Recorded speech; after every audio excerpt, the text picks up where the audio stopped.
The Houthis have released fresh footage appearing to showcase attacks on Saudi-linked targets, after reports of strikes on Nadran airport and Aramco-related facilities. Newly released visuals allegedly capture the moment a Houthi drone struck Saudi-aligned troops or positions in Yemen's Marib region. The Houthis say they targeted vehicles and military gatherings affiliated with Saudi Arabia, presenting the strikes as part of a wider campaign against Saudi-backed forces in Yemen. In what could be a coordinated escalation, the Iran-aligned Houthis are accused of targeting Saudi economic and transport lifelines before turning their focus towards Saudi-backed troops operating inside Yemen.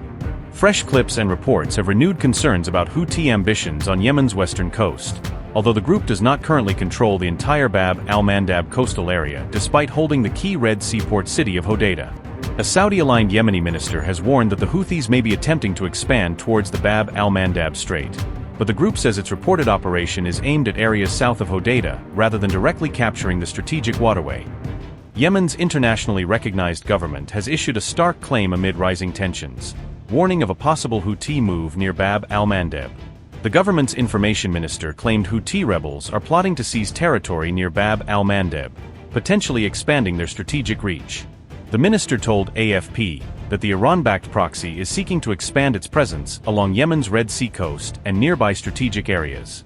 If true, the move could give the Houthis tighter control over the crucial shipping route, raising concerns for regional trade and security. The Houthis could also threaten Saudi Arabia's oil exports by placing greater pressure on the Red Sea route, adding another layer to the crisis. Yemen's information minister said, and I quote, "The Houthi militia is working to create the conditions for seizing control of the Bab el-Mandeb Strait by expanding its presence along the western coast, and attempting to control strategic Yemeni islands in the Red Sea, potentially strengthening its position around the vital waterway." The Houthi strategy is visible through repeated targeting of ports, docks, civilian infrastructure, ships and government naval capabilities. End quote. The Houthis do not control the Bab al-Mandeb coastal areas, but they do hold the key Yemeni port city of Hodeidah. Yemen's port city of Mocha has also been bearing the heavy brunt of Houthi missile and drone attacks, intensifying pressure along the Red Sea coast. A member of Yemen's National Resistance Forces alleged that the Houthis want to establish a strategic foothold near Bab al-Mandeb, according to AFP.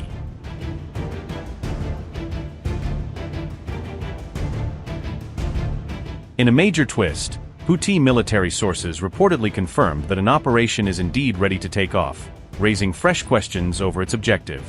However, the Houthis allege that the operation is intended to seize areas south of Hodeidah rather than directly capture Bab al-Mandeb, according to AFP.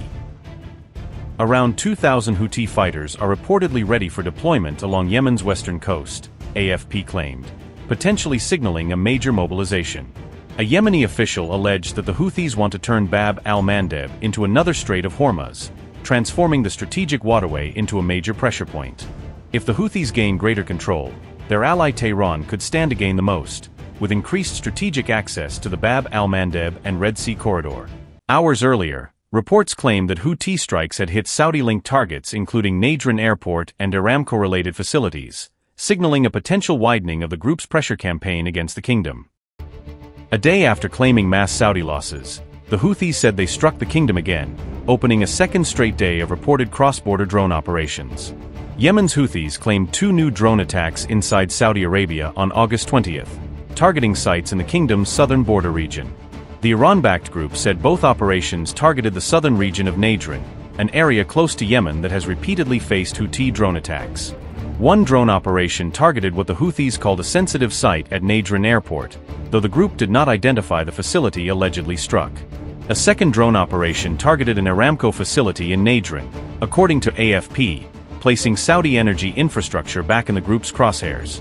Houthi spokesman Yahya Sari claimed both drone operations achieved their objectives, presenting the attacks as successful retaliatory strikes against Saudi targets. Sari linked the attacks to alleged Saudi drone incursions over Yemen's Sada Governorate, accusing Riyadh of repeatedly violating Yemeni airspace. The Houthis warned they would continue responding to any incursions into Yemeni airspace, signaling that more drone attacks could follow if the violations persist. The Nadran claims came just a day after the Houthis announced other attacks on Saudi forces, widening their reported campaign against the kingdom and its allies. On August 19th, Sari claimed major attacks on Saudi troops and Saudi-linked shipping, describing them as part of a month-long series of operations. The Houthis claimed hundreds of Saudi troops were killed or wounded in those operations, alongside reported damage to military equipment and Saudi-aligned vessels. Upgrade your news experience with the all-new HT app. Download now.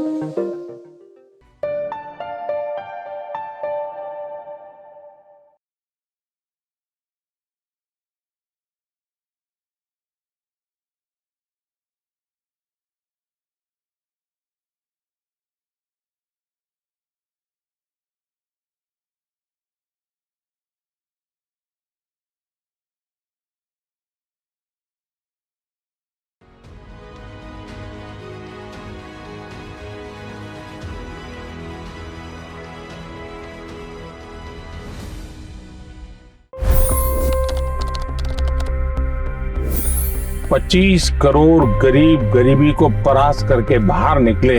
For the good of our nation, let's work together and let's truly make America great again.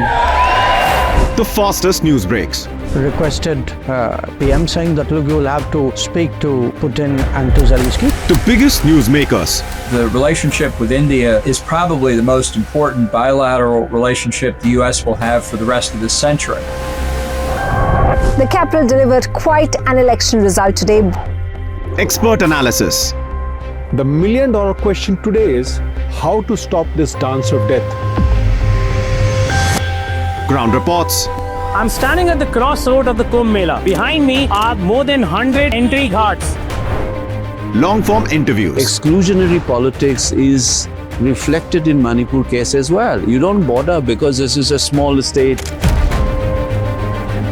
Have you ever wondered what happens when a banking dynasty meets tides of world history, intrigue, and a dash of myth? Why exactly did the US topple the Sheikh Hasina government? HT videos. We don't just break news, we break it down.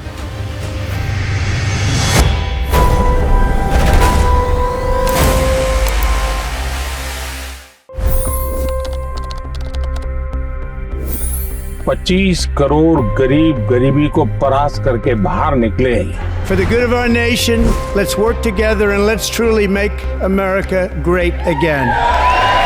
The fastest news breaks. Requested PM saying that look, you will have to speak to Putin and to Zelensky. The biggest news makers. The relationship with India is probably the most important bilateral relationship the US will have for the rest of this century.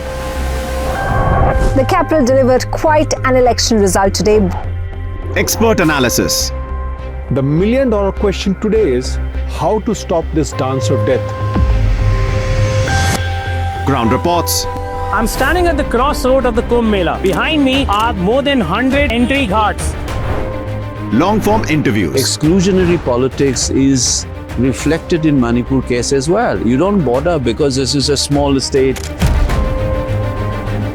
Have you ever wondered what happens when a banking dynasty meets tides of world history, intrigue, and a dash of myth? Why exactly did the US topple the Sheikh Hasina government? HT videos. We don't just break news, we break it down.